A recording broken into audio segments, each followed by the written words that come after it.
All right, good morning. We'll go ahead and get started.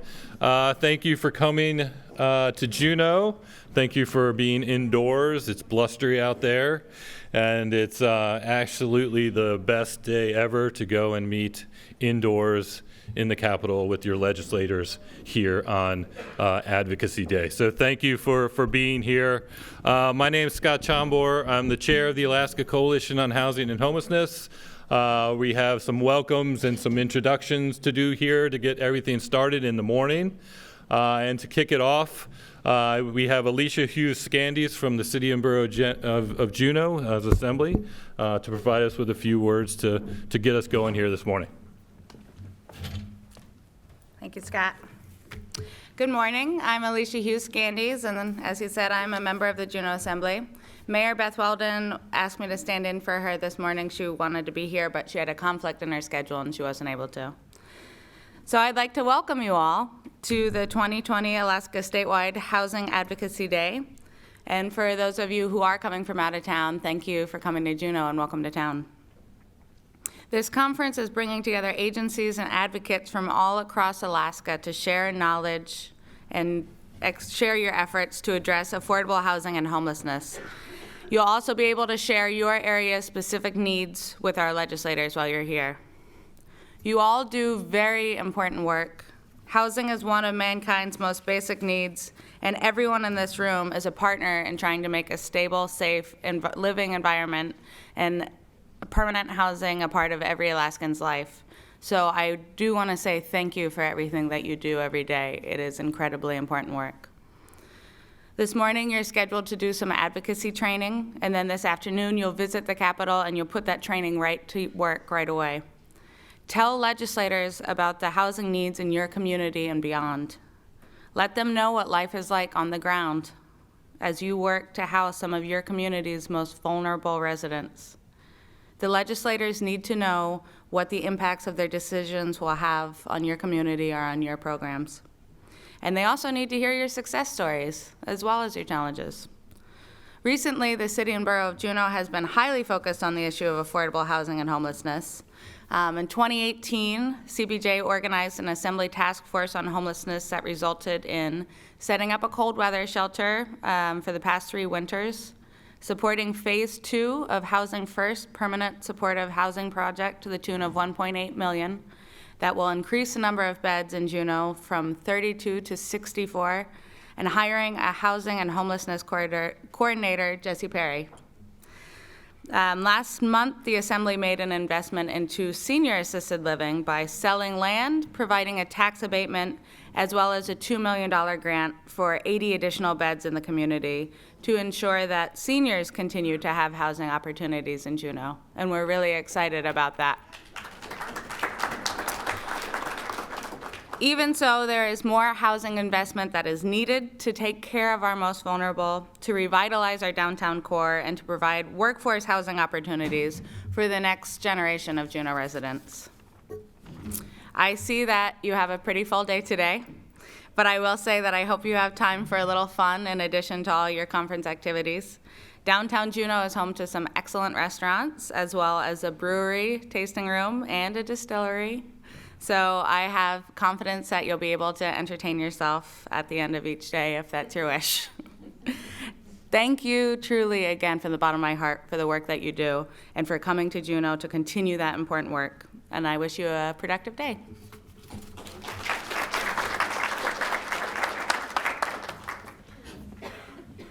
So thank you very much, Alicia, for stopping in on your way to work today. We really do appreciate it. So next up on our schedule, we have Lisa Aquino, who's with the Anchorage Coalition to End Homelessness. Obviously, the State Alaska Coalition on Housing and Homelessness and the Anchorage Coalition are in lockstep as 2 continuum of care entities for the state. And so welcome, Lisa, and good morning to you too. Hello, good morning, everyone. Hi, I'm Lisa, and I'm very honored to be here representing the Anchorage Coalition to End Homelessness. Some of my colleagues are here with us as well, and we're very excited about this day. In addition to being the chair of the board, I am also the CEO of Catholic Social Services in Anchorage, and we're the largest provider of homeless services in Anchorage and operate the 2 largest shelters and have the largest number of housing case managers. So I feel like we're very invested in this work. And walking into this room today, my heart just soared to see so many people, all of you, all of us here together, to carry the message forward of how important homeless services are for our state. They're important for so many individuals. I see individuals in this room who have personally been impacted by them. They're important for our whole community, though. They raise up our entire community. And you all know that and can speak that in a way that nobody else can. So I'm hoping that today and tomorrow we can go out and share the stories of the people that we know who have been touched by homelessness and how the state funds and the services that are provided through them really make an impact. Last year was a really tough year. At Catholic Social Services, we felt like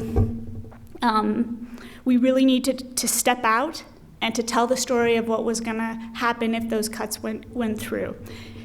And I know we weren't alone. So many of you in this room also did that. And for us, it was a pretty new thing. We hadn't really been out at the forefront talking about how critical those funds are. We haven't had to. But I think that although it was a really tough experience, it was an opportunity for us to tell the story of the people that we serve. And they deserve to have their stories told because they are a part of our community, and homelessness touches all of us. And maybe it touched us personally, and maybe it touched a family member personally, or a friend, or someone that goes to your church, but it touches all of us. And so, although last year was a tough one, I have a lot of hope for this session. And seeing everybody in this room, it gives me even more hope. So go out there, tell the stories, explain why this matters. Use personal experiences, but also tell the story and be able to talk about it in terms of dollars and cents and of how it makes our community stronger altogether. I know we're going to have a great time. I thank all the people that organized this, Brian and Jasmine in particular, and I look forward to getting to know many of you. Thanks again for being here.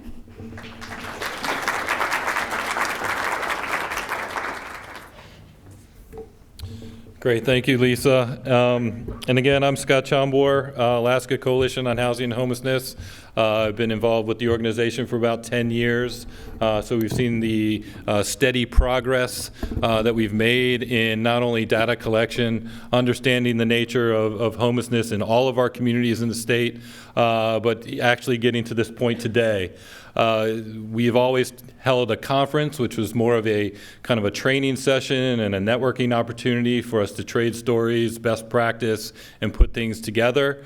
But as we've seen things at the state budget level, the past number of sessions, really starting in 2016, when key homeless services and housing programs were completely cut from the budget, that we needed to step up our game and start talking directly with the legislature about the key issues that you see for your clients every day, which is primarily the housing and homeless services funds. So I'm going to go ahead and take a little bit of a slower approach to introductions here and make sure that you guys know who everybody else is in the room. It's very important to know who your peers and what our network looks like in the state, because it's that collective voice that's going to be impactful with the legislature that you meet with the next few days. And so as far as introductions goes, there we go. So we'll just do a show of hands or just some sort of wave for all the folks in this network. So first we'll start off with the Alaska Coalition on Housing and Homelessness Board. So board members, can you go ahead and raise your hand. We've got Leslie and Mike up front, Dick Monsager, and Dave Rose in the back. Deb Bitney slid in with the Matsu table. And did I miss anybody else? Denise right here in the front as well. Fantastic board. It's been great working with you. We've got our work cut out for you, really to continue to support our fabulous staff. Brian Wilson, obviously, if you've had any connection with the state coalition, you know his impact around the state. And then Emily Dresner has been working with us for since August, I believe. Since June, August, since the summer, and has really helped provide a little bit of staff support for all the work that Brian's been doing. Anchorage Coalition, again, I talk a lot about the other continuums of care. I have a little bit of a delay on the clicker, I think.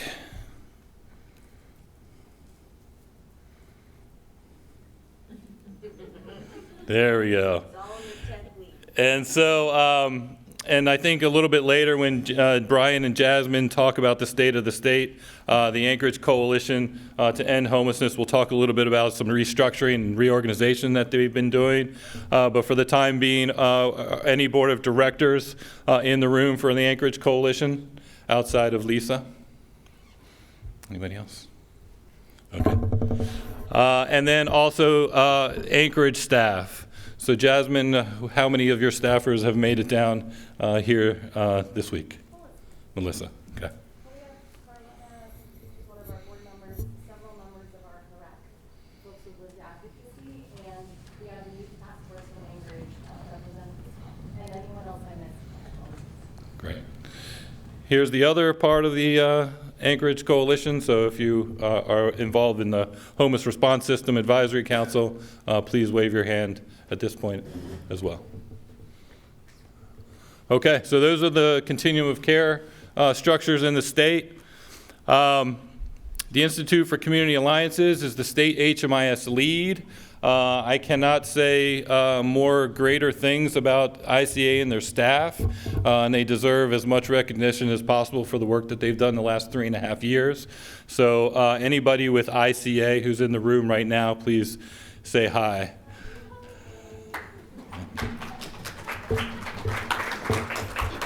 Thank you, Holly, too, for coming down a little bit early and doing some more training. So that has been really good for Juno.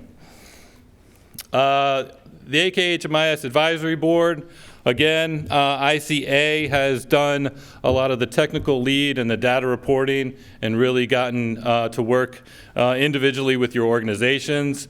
The AKHMIS Advisory Board has been really a group of volunteers who work within the system to meet monthly and set up all of the governance, the protocols, do some truthing as to where deficiencies are and improvements need to be made. And I can't tell you that these folks here really have built the system up in the last 3 years to make it as functioning and as great as it is for you on the user level.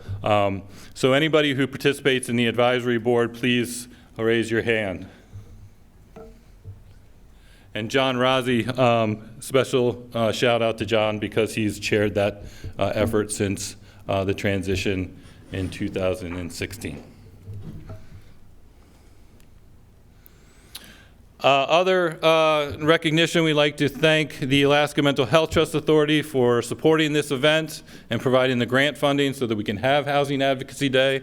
I think Kelda is in the back. Kelda, is anybody else from the trust here today? No.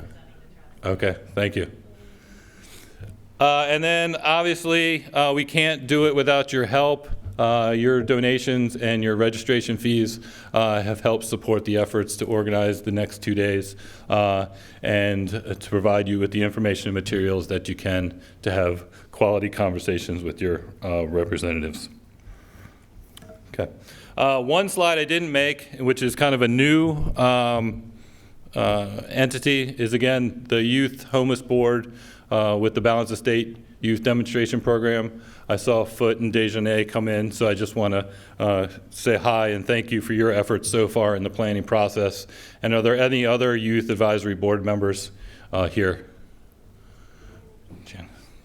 So thank you. Okay, so now that we all know each other, we'll talk a little bit about kind of laying the framework and structure for where we're at currently. We don't need to tell you that affordable housing and homeless issues impact every community in Alaska. It impacts it in varying degrees.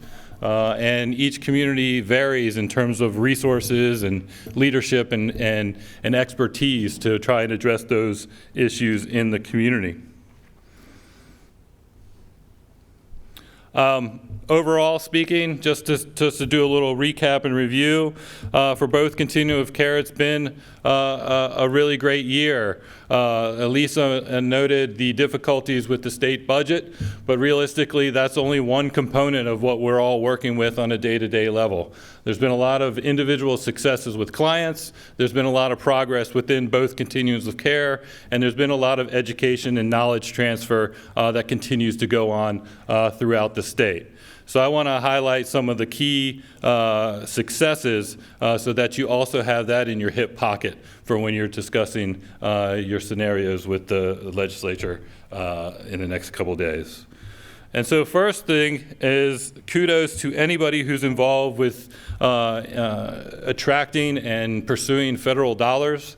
Both continuums of care, Anchorage and the Alaska Coalition on Housing and Homelessness, have been really successful at getting more federal dollars through the continuum of care program in the last 3 years.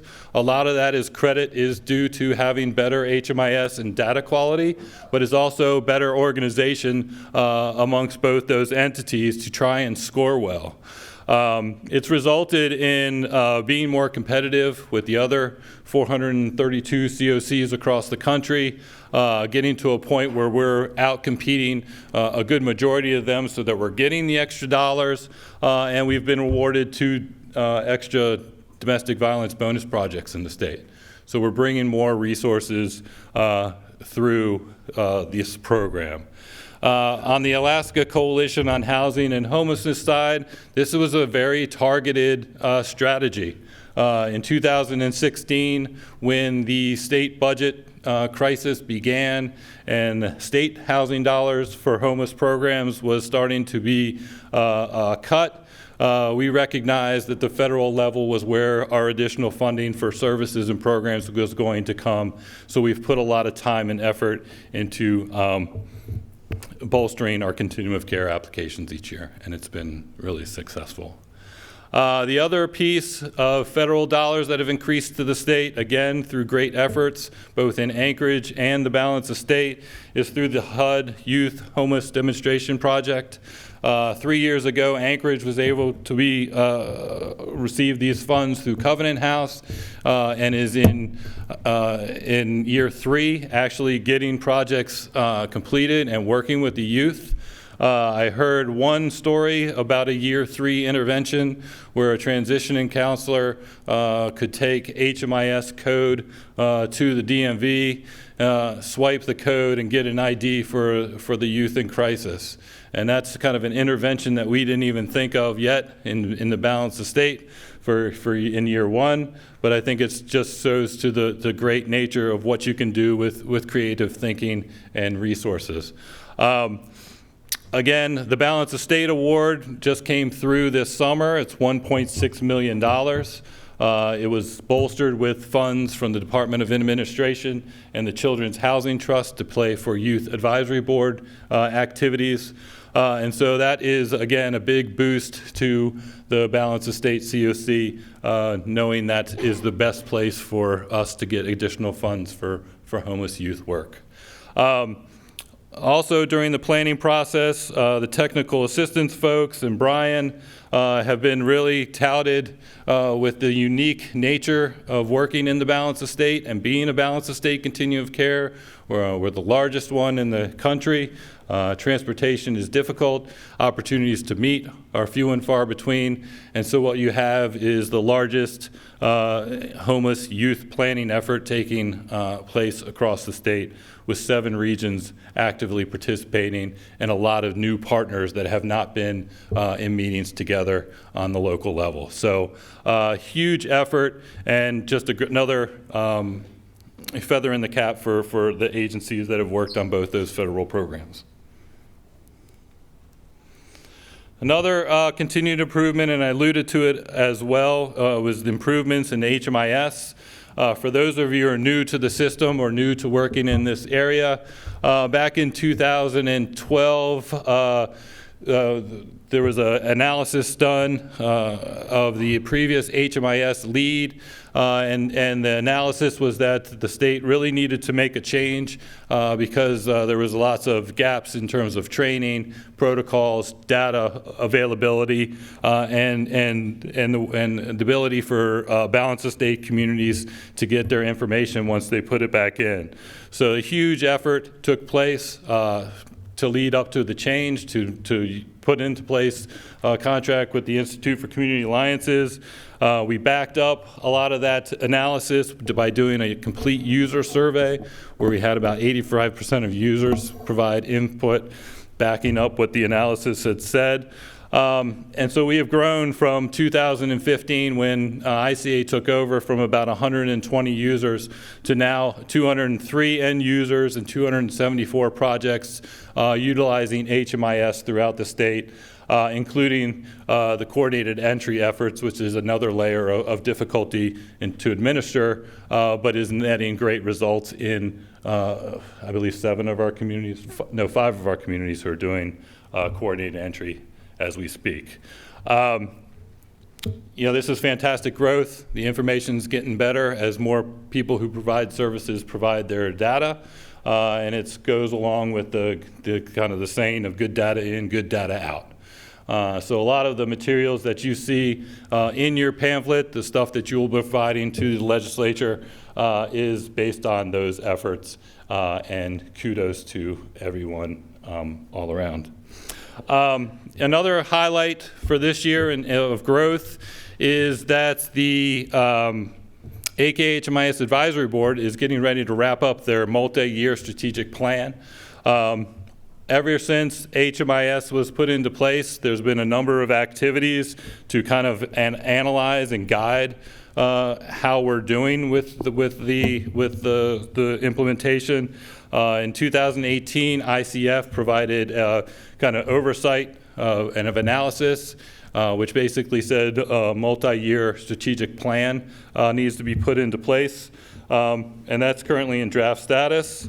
It's fantastic. It provides a 3-year window as to what we have to do in terms of governance, data management, data analysis, reporting capacity, communication and education, staffing model, and structure.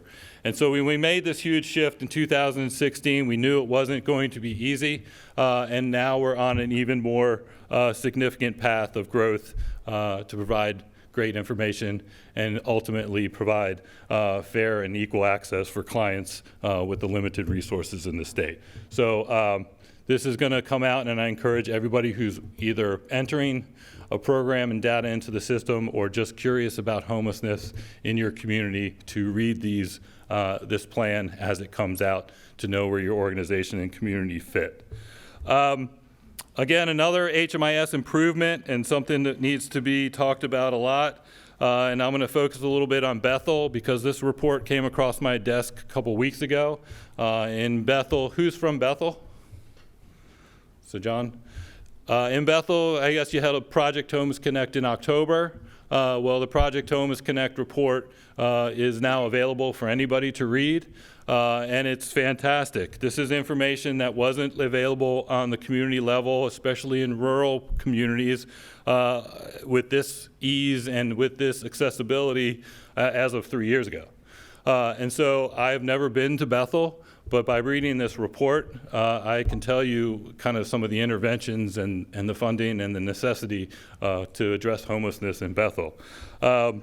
49 people were at their Project Homeless Connect. 33 people surveyed were homeless, 28 with disability, and the average length of time homeless was over 5.5 years. And so in my mindset, this is just unbelievable tool for conversations with the legislature. It looks like you're looking at about a 20 to 22, maybe 23 bed permanent supportive housing project would completely knock out chronic homelessness in Bethel. And so if you want to put a price tag on it, you're talking about a $7 million investment if you're looking at Housing First project prices across the state. And that seems to be a tangible goal and a conversation that we can now have with information like this. So again, great work on the community of Bethel, great work with ICA to have allow us to have these conversations to get towards strategies to help people in all of our communities. Last step on data improvement and coordination. Again, coordinated entry has 5 referral zones. Again, the balance of state entities are within less than a year that have been in place. And so obviously when you're talking about corralling multiple agencies on one system using data, it's going to take a little bit of time to nurture and grow that system. Anchorage is a little bit farther along, so they've ironed out some kinks that I'm hoping that we can learn from over the course of the time together the next couple of days. But again, it's already showing great results in these local communities. It's ensuring collaboration. It's making sure the most vulnerable get access to these limited resources. And more importantly, it can show local communities the gaps that are available so that we can go out and find those solutions. So this is a fantastic improvement statewide as well. Advocacy. So one of the big things that I've been involved in the state coalition since 2010, and I mentioned we always have conferences, kind of talk amongst ourselves. We've changed that tune in towards to really ramp up advocacy efforts. So the last legislative session right there on the top, you see we had to fight again for the key funding sources that provide you the opportunity to the work that you can do. And fortunately, a good majority of that funding was put back into the legislative budget. Jointly, the Anchorage and Alaska Coalition had a presentation to Alaska Senate Finance Committee last session, again, having the Senate familiarize themselves with the nuances of our programs, why they're important, and what exactly they do. So that has been a good step. This session, obviously, we're taking it a step further by having this energy in the room today and to get directly involved. We've already had members from our network meet with officials, so we're getting feedback already on how things are going, and it's going to be a fantastic couple days. Also, good timing was well, so whoever the scheduled on pick the date, Emily or Brian. Perfect day, because now folks can testify in person tonight if you are from out of town and would like to do so, and there'll be more talk about that later. So advocacy continues to be a strong suit of both coalitions, and really one of the primary purposes of having continuums of care. Many people think of continuums of care as a grant program, but it's not just that. It does bring in federal dollars, but it's really a planning and advocacy opportunity for the state.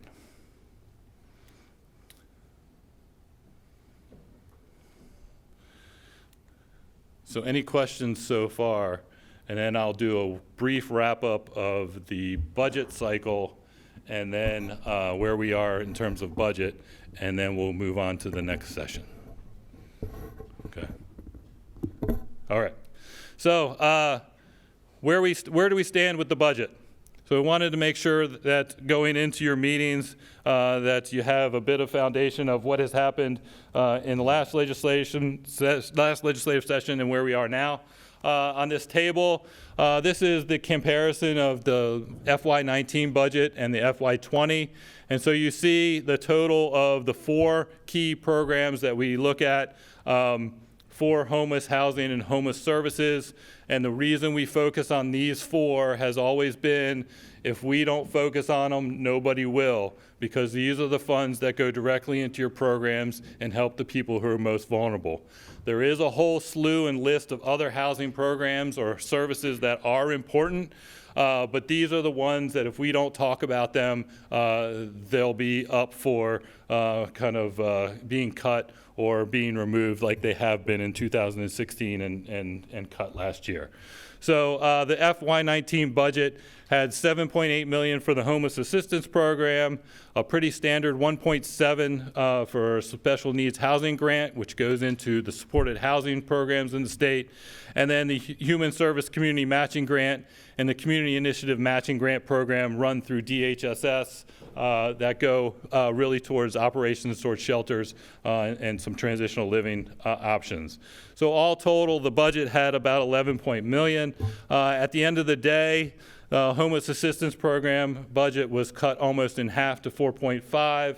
Special needs grant actually got a little bit of a bolster with up to 3.7.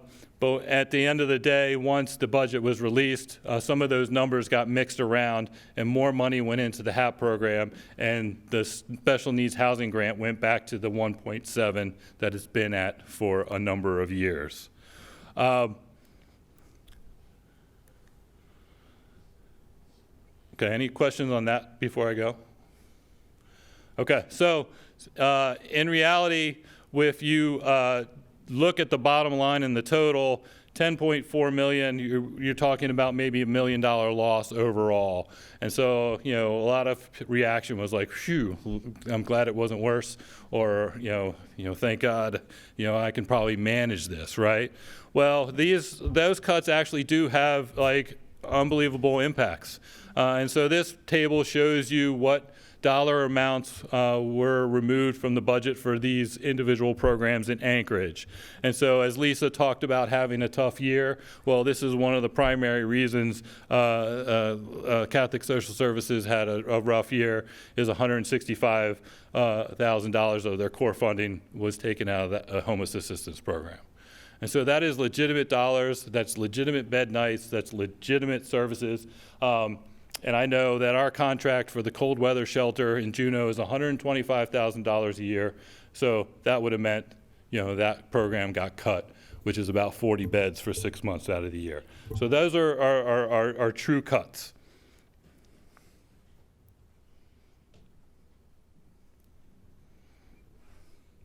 Okay, so now this is where we are today. As you see, the way it shook out with the homeless assistance program at 4.5 last year, it's now back up in the governor's proposed budget to 7.3. It's not up to where it was in FY19, so again, there's a bit of a cut. You know, both continuums of care has had to go through federal sequestration cuts 4 or 5 years ago with homeless programs, where we had to cut 8% from the continuum of care programs, and that's unbelievably hard to do. It's hard to tell somebody that you're going to have to shut down 4 or 5 beds for people that you know are already in them because of sequestration. So this is going to mean some of those programs are likely going to have additional cuts with this proposed budget. And again, the special needs housing grant is back at its level of 1.7, where it's been at really for the past 10 years. And so next slide. Whoops, now it's quick. So next slide shows you the trend in both of those programs since 2009.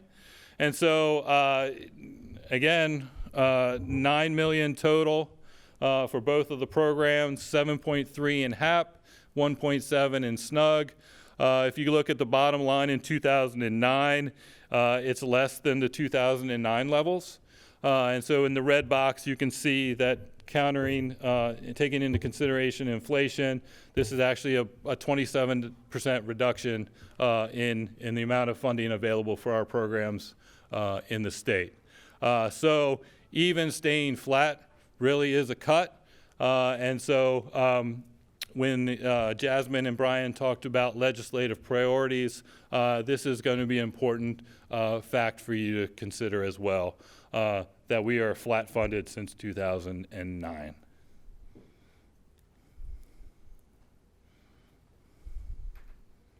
And we'll make these slides available for everyone. Another key thing when you have discussions with your legislative member even people in your community. When you look at these programs, we're trying to establish some nuance for people to understand that all these housing assistance programs are not the same. The way they're listed out and targeted, they do certain things, and depending on your community, the funding source that might be available might not be what you need. And so the basic homeless assistance program really goes towards prevention and diversion programs and operations of emergency shelters. The special needs housing grant is pretty much the only resource to do permanent supportive housing. And HSCMG and the other DHSS program really go into services and operations. And so those are a little bit more wide varied in how they're used by local agencies. So again, trying to start a dialogue with the legislature to know that certain funding lines go to certain things and how do they match up with the data we see through HMIS and what our communities are telling us that we need. And last slide, again, there was a report that came out prior to session, or a question about, how does the governor's budget for homeless and housing services break down? And again, the OMB office gave a huge list of options, totaling $43 million of state funds. But again, wanting you guys to be comfortable, and you can ask myself or Brian or anybody at the staff and table about each of these programs, because it's important to know the difference. Again, BHAP and SNUG account about $8 million. We know that's going to the most vulnerable. A lot of these other programs are affordable housing type programs, which are important, but they're not necessarily going to meet the most vulnerable needs in your community. So getting trained up and understanding exactly what the purpose of these programs are is important for your conversations as we all get more educated on the state budget.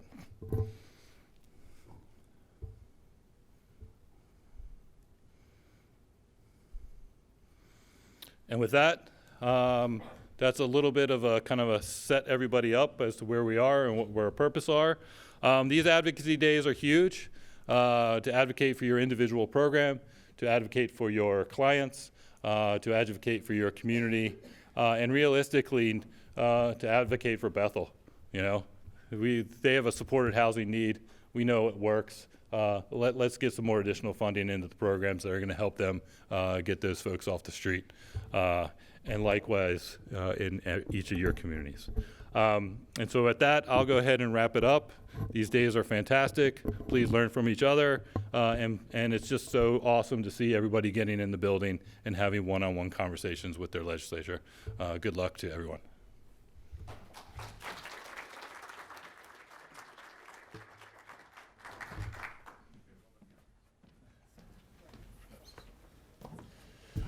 All right, thanks, Scott. So this really is going to be a lot more interactive than our normal conferences that we do.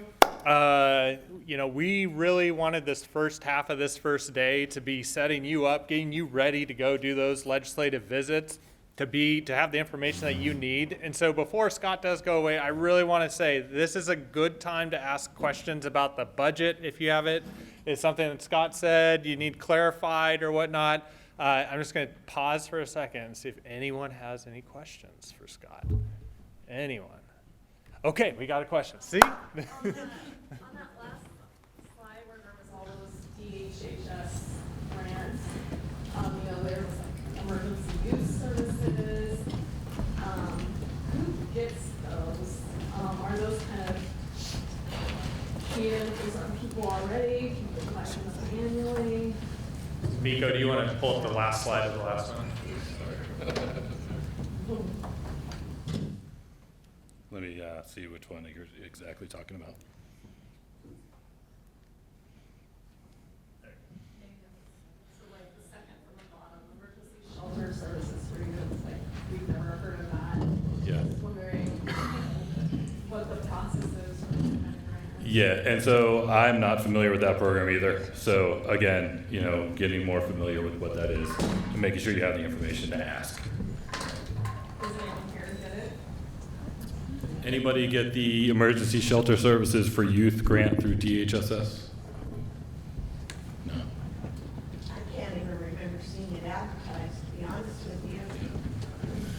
Yeah, so, and again, it's a small budget increment. I'm not exactly sure what it is, but we can find out. All of these budget items on the OMB website somewhere should have a one-page kind of summary of what they are, and it should be in clear detail exactly what its purpose is and who receives the funding, so we can find that out. In the past 11 years, there's a table. In the past 11 years, there's the table that shows from 2009 to current year what the changes are. What is the for the HAP and SNUG funds? Yes. I'm curious how many years this slide is available somewhere. Yep. Actually, okay. I think it's important to note the number of years that consecutively stayed stable and then decreased significantly. Sure. For advocacy. Sure, and I think, again, in 2016, Governor Walker zeroed out HAP and SNUG in his original budget. And so that's when we originally looked back at the table.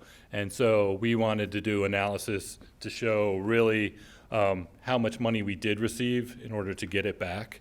But at that point, and that was 2016, we had already saw the trend line of like, oh, it is just completely stable, which means it's not going as far.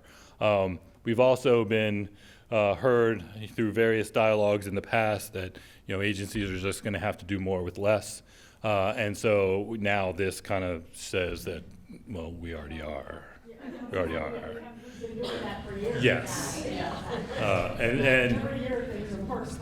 yeah. And so that just gives you another tool to have in your hip pocket when you have these conversations.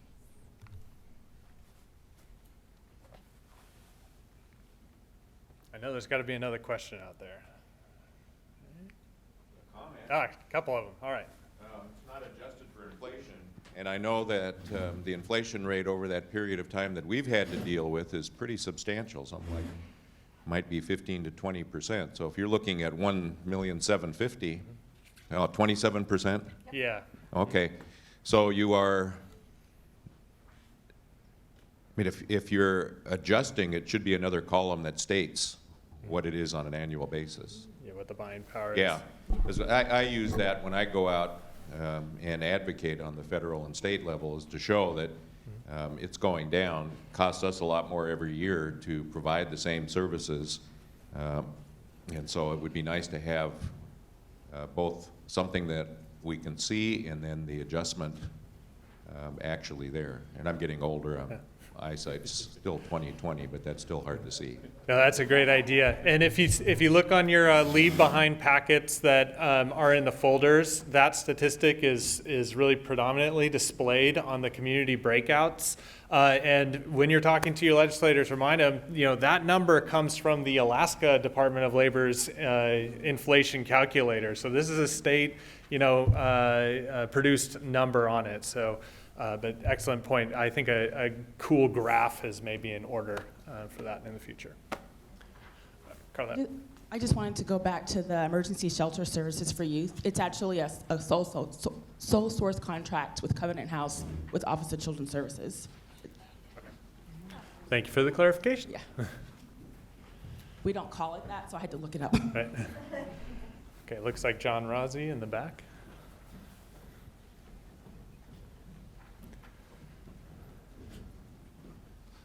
Hey, Scott and Brian, why is there not a slide or document that shows what we've saved the state?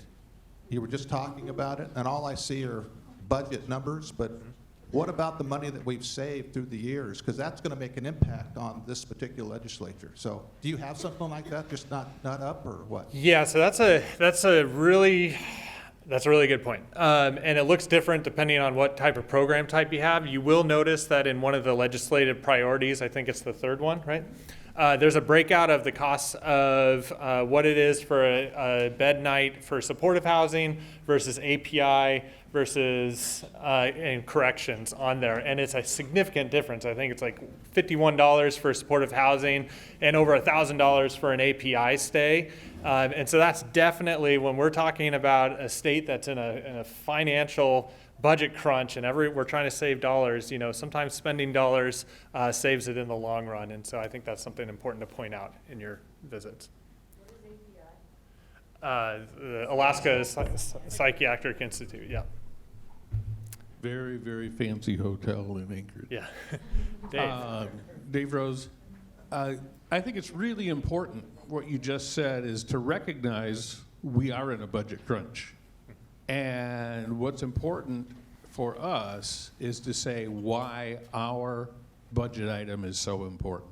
So the stories we bring, the data we bring, need to be emphasized, and that's why we're all here. So I just thank you very much. I think that the chance to tell our story is huge the next 2 days, and these legislators that we meet with need to hear it, and they're not going to hear it unless somebody steps up and talks about it. So thank you for being here. Thanks, Dave. And Dave's going to give a little advocacy training a little bit later this morning, and I'm going to gas you all up with different advocacy opportunities that you have throughout the next couple days after this presentation. So, but right now, any other specific to the budget questions that you might have at this time?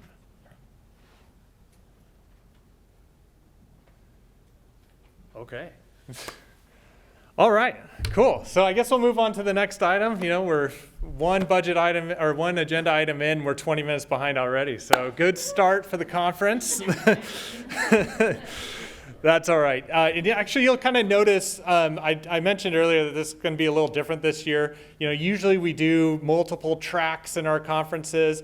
This year, with everything that's happening in the budget, the AKCH2 board really felt it was important for us to single track, very focused on advocacy. And I'm going to talk about the agenda a little bit later this morning. But if you do have questions, feel free to ask. And a big part of this is about networking with each other, because together we can make a stronger message. And so there will be times throughout this agenda where we're just going to take breaks and say, hey, I want you to get up and go meet another community, hear about what they're doing, talk to them about how they're going to be addressing their legislator, and it might just help your visit out down the way. So anyways, I probably should have introduced myself. I think I know pretty much everyone here. My name's Brian Wilson. I'm the director of the Alaska Coalition on Housing and Homelessness. And this is Jasmine Boyle with the Anchorage Coalition on Homelessness, the director over there. And what we're going to do this morning is kind of get you ready for those visits. And Jasmine and I are going to talk a little bit about, a little bit kind of high level what we know about the state of homelessness in Alaska, some of the unique challenges related to it, some of the causes of it, what's working, and where we need to go going forward. Right now nationally, not just in this state, but housing and homelessness, the dialogue around it is at an all-time high.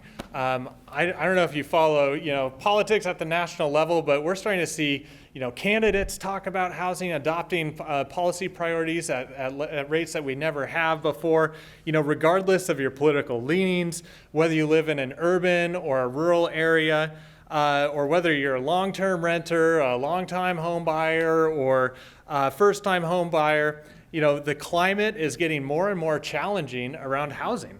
We're slowly getting more and more expensive per unit. Our access to affordable and adequate housing is becoming out of reach for millions of Americans out there, and particularly for low-income individuals. So as you all know, these issues, they're exponentially more difficult here in Alaska. We're going to talk a little bit about that in a minute. Lack of infrastructure, the cost of construction, the cost of living, even climate crisis that we have, causing some communities to up and have to move from their villages. we really got a great fight ahead of us. And I just wanted to kind of say how proud I am of the work that all of you do across the state. I get really excited at these conferences because I get to see everyone I know in the same place at the same time, and I feel like I just kind of track with you guys individually throughout the year. But I want you to look around the room because it is really filled with people that do more with less. It's people who will do anything they can to help the person that's showing up in front of them, even despite budget cuts. We're in a room full of fighters here for other people, and that's something to recognize. And I want you to kind of give each other an applause, for the good work that you're doing. We're going to talk about it here in a second, but thank you guys. Okay, so with that, we're going to jump into our presentation, and Jasmine's going to kick it off for us. Good morning. So for those of you that work with me, I like to talk, but you'll see on the slide what causes homelessness. So there is a certain perceived irony in coming to talk to all of you about homelessness, because my hunch is most of you can teach us. Last year was incredibly educational for Brian and I as we thought about the two coalitions in Alaska and what it means for us to provide value to our members and to our partners. June 24th, and I will always remember that date because it was a week before my wedding, the budget vetoes were announced, June 24th. And in 55 days, because of statewide mobilization, the majority of our money was put back in. 55 days. Brian and I stood back after everything unfolded and said, gosh, the single greatest feedback we heard out of Juneau was, why aren't you guys here? Why aren't you talking to us about your issues and how important your services are? And as Brian mentioned, when we looked at the federal landscape, what we realized is everybody's talking about homelessness. Not always the way we like. There's definitely very frustrated people. There are counter narratives that can be harmful to our people who are living in and around poverty, but people are talking about it. And if you expand outside of our country's borders, people are talking about this internationally. We realize that we haven't come together with a single voice, and that our voice collectively is much louder and much more powerful when we have some similar messaging. So one of the things that we reflected on behind the scenes was, well, with our boards as well, was one, this is not a partisan issue. While it tends to be a political issue, it really doesn't matter what your motivation is. If you're an Anchorage business owner in downtown who's frustrated about the visible homelessness in the downtown area, if you're a person in Bethel who's worried about the individuals in your community in the winter months, if you're a family member in just about anywhere in Alaska, homelessness impacts you. It doesn't matter why you want homelessness to be alleviated. The solutions are consistently the same. So A, we decided to depoliticize homelessness. And Brian and I spent a lot of time with Melissa and others looking at how can we talk about homelessness together to create that unified voice. So we wanted to take a few minutes this morning to talk to you about what's worked in the last year. What are common messages around homelessness that we are hoping that you can all adopt in your own narratives to be shared with your own client success stories or your own personal stories. And so again, I appreciate that there's a bit of an oddity in talking to you about homelessness, but this is the type of messaging that Brian and I have been sharing as we try to collectively really enhance our state level advocacy with the hope of also someday enhancing our federal advocacy, because we know there are several things changing on the federal stage that will increase poverty, that will have an impact on homelessness. My organization is called the Coalition to End Homelessness, and I cringe every time I say it, because the reality is in order to end homelessness, a thing that has existed since pre-biblical times, you've got to fix domestic violence, the opioid crisis, poverty, a living wage, the job market, the rental market, the challenges that Brian mentioned in our rural communities around climate change. And I don't know about you, but I don't have the resources to address the problem I'm assigned to, let alone all of those other complicated things. So how do we talk about homelessness without immediately overwhelming people? For one, our data, and while our data in Alaska is significantly improving, it's still a work in progress. Our data shows that about 50% of the people who come to us for help are coming either for a job, that there is an employment circumstance that has changed and caused them to live in risk or in homelessness, or they're struggling with health issues or issues of safety. And that's not necessarily domestic violence, which is usually lumped down at the bottom under relationships. So we know that over 50% consistently, for as long as we've tracked this data, over 50% of the people coming to us start with the need for employment and to feel safe, which is, I think, a pretty common human challenge. We all want a job that pays us a living wage and to feel safe. When we look at our federal partners, the National Alliance to End Homelessness chooses to talk about what causes homelessness in regards to housing. To really just focus on homelessness is quite literally the lack of affordable housing for an individual. Now, what does that mean? It can get complicated. If you are not familiar with the National Low-Income Housing Coalition, you should be. They have a free annual report they produce every year that talks about affordable housing in each state. Also, there are a couple of Anchorage community members that call me the homeless data lady. So if you want to talk about the numbers, I'm always very happy to do that. I'm not really sure if that was meant to be a compliment, but I'm choosing to interpret it that way. You guys do the real work. I just get to talk about the numbers. This is a busy slide, so just to pick apart a couple of items of note. What this essentially says is that in Alaska, as you all know, the minimum wage is $9.89 an hour. The average renter wage, which is essentially what the average renter in the state of Alaska makes, is $18.96 an hour. How many of you know people that make significantly less than $18.96 an hour? Yeah. I had an opportunity to talk to the Anchorage Downtown Partnership staff. There's ambassadors who go out and patrol the downtown community. And when I talked to them about wages, what I hadn't realized when I walked in is they're all minimum wage employees. So talking to them about $18.96 an hour was double their salary.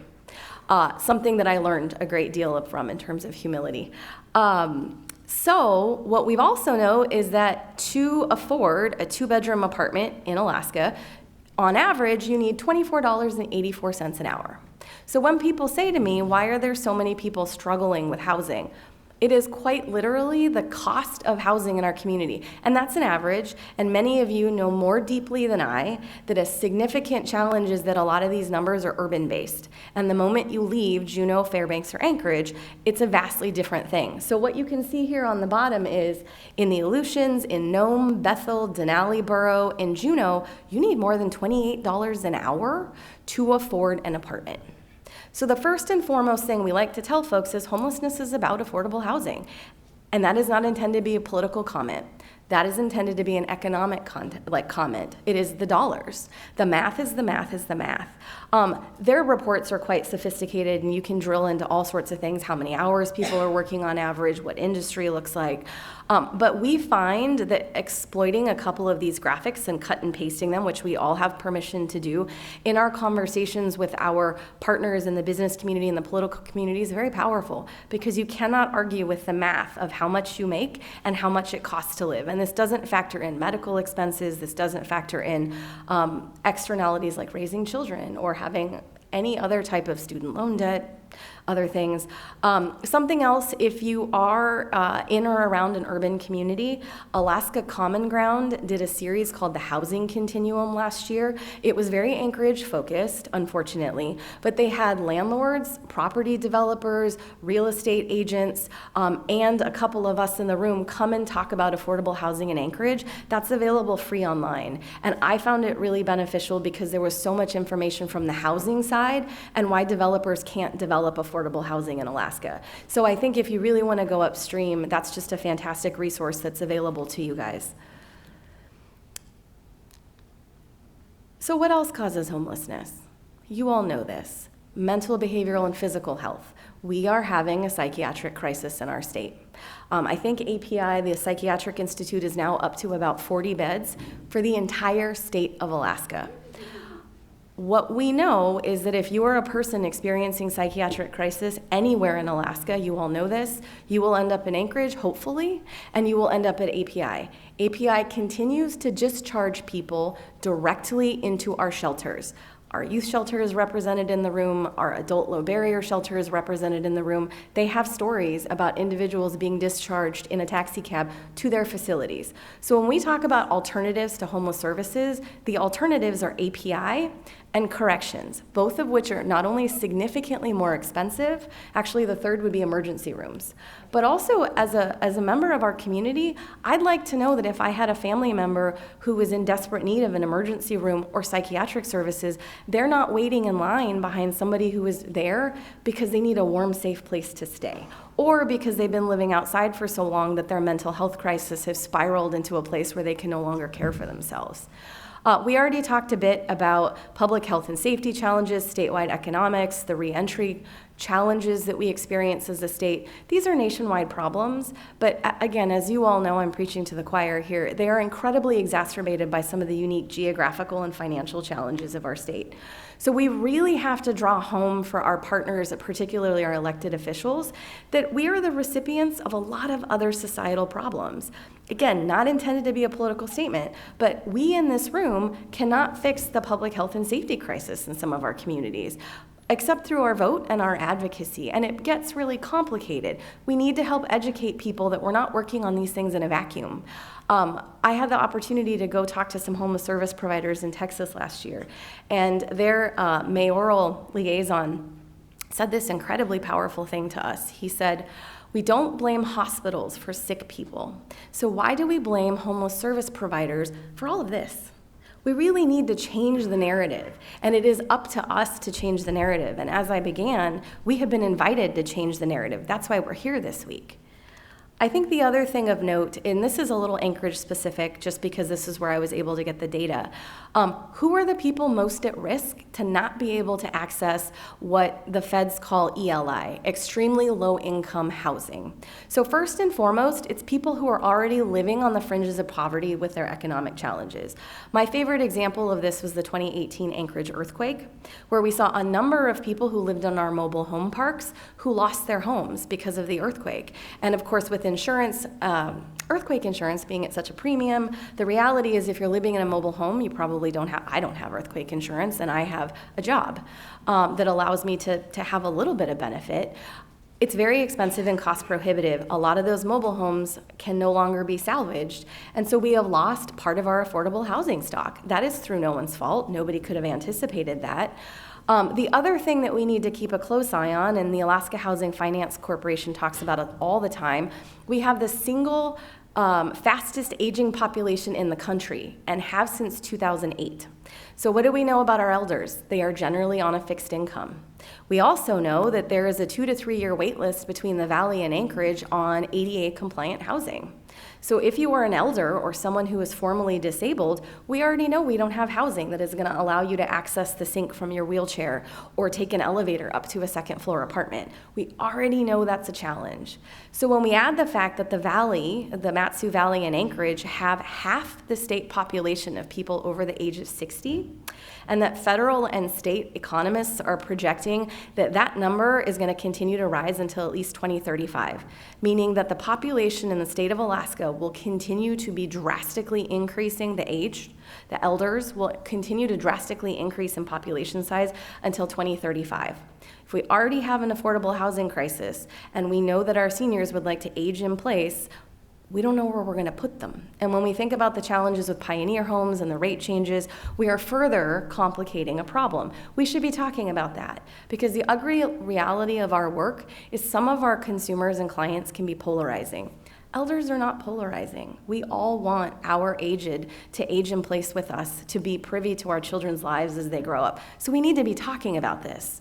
This closely relates to our individuals who have severe disabilities or lifelong disabilities. Again, that fixed income piece.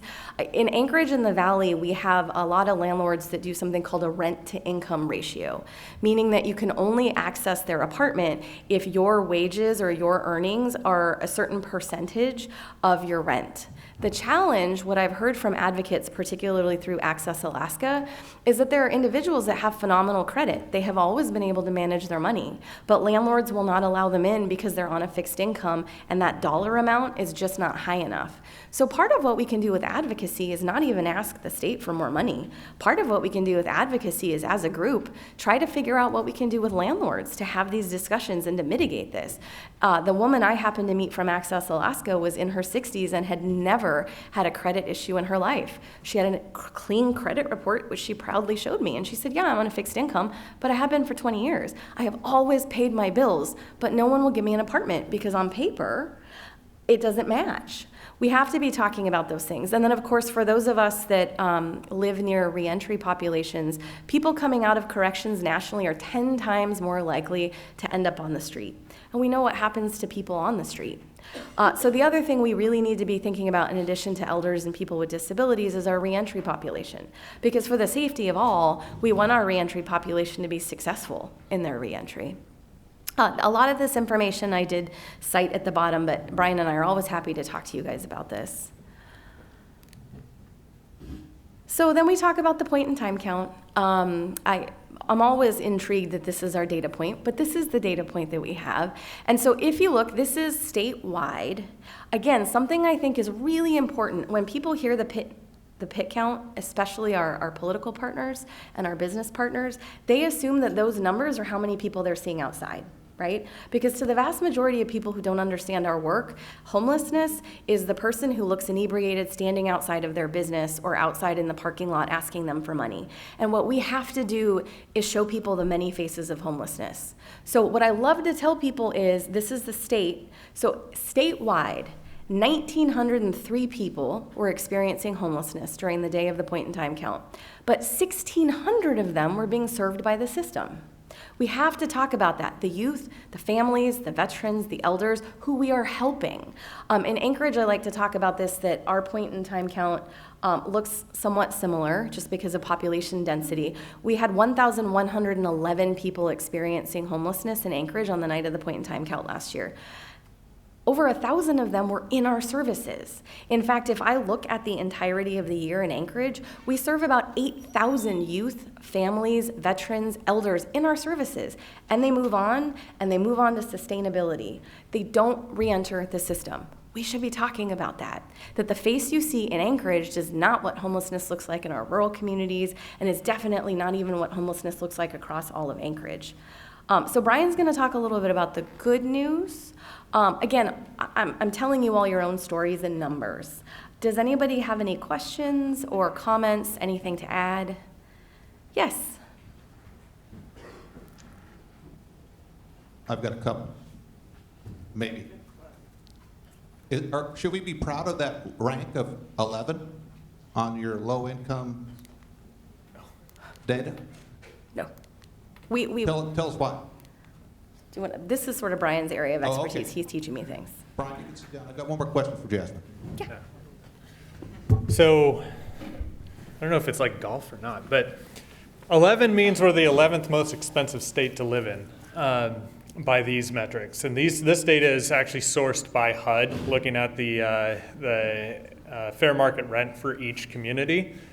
So when you break it out and you average that across the entire state, by average, our housing wage is the 11th highest in the country. So that's what that means. And might I put a note on this?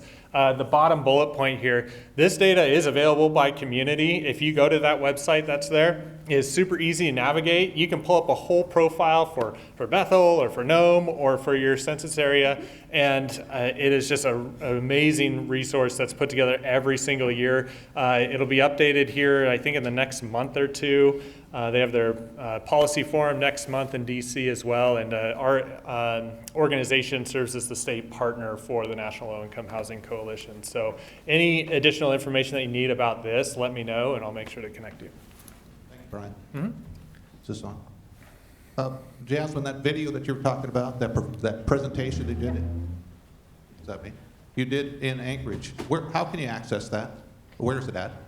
Alaska Common Ground, if you just Google their website and look up housing continuum, I want to say it was probably about a year ago. They do a lot of different cool stuff. It's always publicly sourced, and they have all the materials available on their website.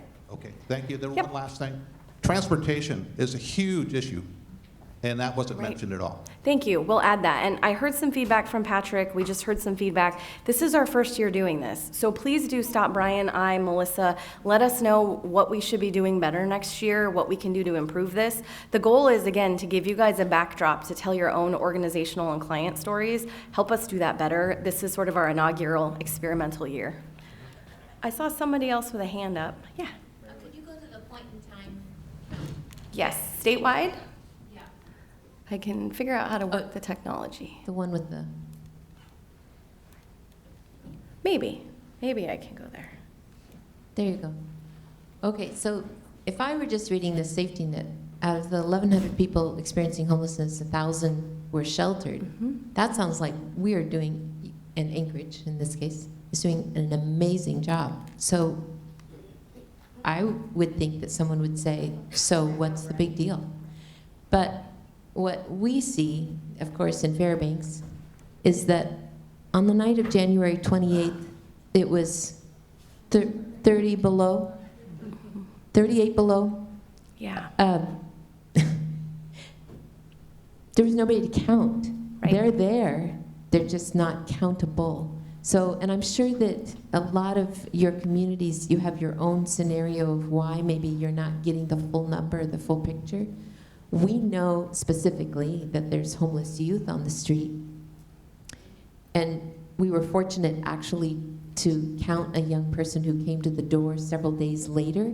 And when we asked her, where were you by chance on the night of the 28th? She said, I was sleeping in a truck. And that's like maybe the first person we've officially counted in several years anyway that was officially unsheltered on that night that was a youth. But we know they're there. They're just, of course, very resourceful in surviving. So I think that look, to me, that looks, if I was a legislator, I might say, wow, you guys are just doing awesome, so you don't need any more money, we'll just keep it the same. So we should talk about that because one, you are all doing awesome. How much of the state money pays for this? So what we saw in Anchorage loud and clear is when the state money goes away, this gets real ugly, real fast. So my comments, the day that the budget dropped, we quickly mobilized and I went to every business organization I could find, Rotary, Chamber of Commerce, and I said, you think 94 people living unsheltered is bad? Let me talk to you about the 790 people through Rural Cap, Catholic Social Services, Covenant House, and several other organizations who will be living on the streets by the end of this year if you don't put that money back in. So that was math. That was pure 100% conservative math. Conservative meaning the lowest risk math I could find. I think what's really important to tell folks is the money that comes in through the state helps subsidize a lot of this, right? HAP services go into prevention, they go into day services, they go into shelter services. Again, I can only speak to Anchorage in detail, but 6 of the 8 shelters we have are funded through HAP in some way, shape, or form. Not solely, because you all know the reality of your business. You're not living on state dollar only. I think the other thing to talk about is shelter versus housing. We're going to spend a lot of money as tax money as citizens if we are using all of our money for shelter. Shelter is a place to stay warm. Shelter is not sustainable housing that you can take the bill on yourself over time and that you can live in with your family and stop the cycle of poverty. So while we are proud that Alaskans are not outside at the scale that they could be, at what it looks like in Portland or Seattle or some of our other West Coast cities, it is not enough to just keep people warm. And I think that's how we take this data and make it a story, because you have those stories. I had the chance to hear the folks in Bethel talk about the history of the winter house and how everything emerged. Am I confusing names? I'm learning as I go. That's powerful, and we should talk about that. But also, we should talk about how a single dollar being moved from you guys means that your staff are experiencing insecurity, that you are having to talk to your clients about changing services, that there are ripple effects that enhance trauma and instability for you as organizations, your board, and your staff and consumers. So these numbers, they're just numbers. Without your stories, they don't mean as much. But we want you to use some of the same talking points. The other thing is, as communities, this is the equivalent to balancing our checkbook once a year. And maybe not all of us are old enough to actually have like the little register and balance our checkbook, but it's not responsible. So Anchorage having the benefit of different resources, we're working on something where we're looking at these numbers every single month. And what we're finding is there's about 2,000-ish people experiencing homelessness every month, but because I have monthly data that does not require a bunch of volunteers to hike around the woods. I grew up in Los Angeles, and it fascinates me that in winter in Alaska, you assemble a bunch of really kind volunteers and just tromp around the forest and look for people, many of whom think that we're the police and choose to move. So we also, in our communities that can resource this differently or advocate for different resources, really need to think about using technology. Again, it's also hard to say that in a place where we don't have enough money for everyone to stay warm. So I want to be careful that some communities can't make that choice, but in Anchorage we are trying to do something a little different because it's ridiculous to talk about this once a year. But it's also the only construct we have right now. So Brian has some cool stuff too, yeah, but.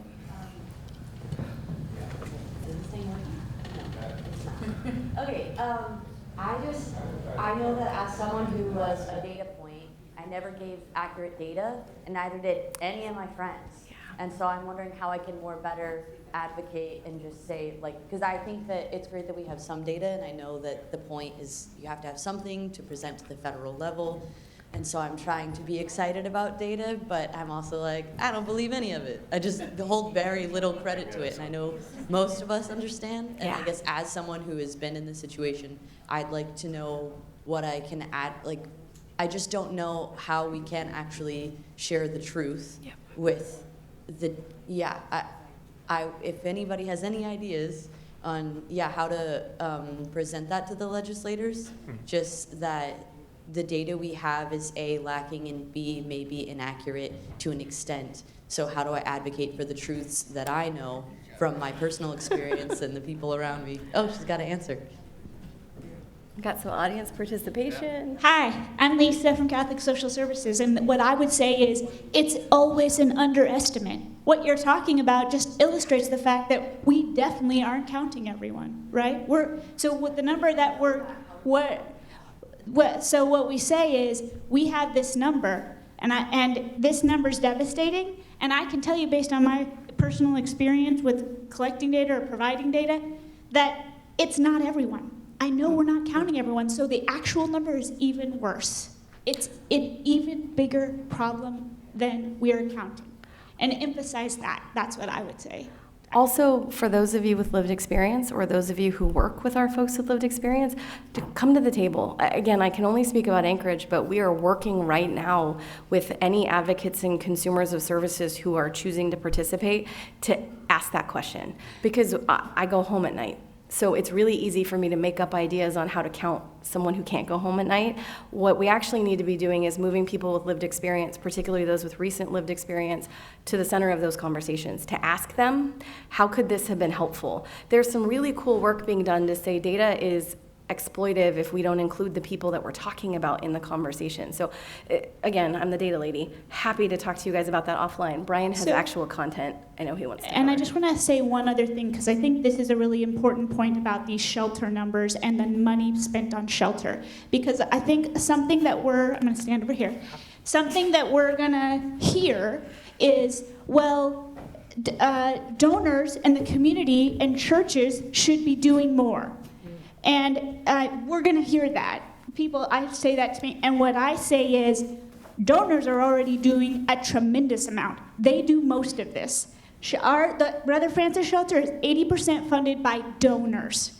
People in the community and in the state who give money to do it. Churches in Anchorage are providing the emergency shelter for families all winter, volunteers.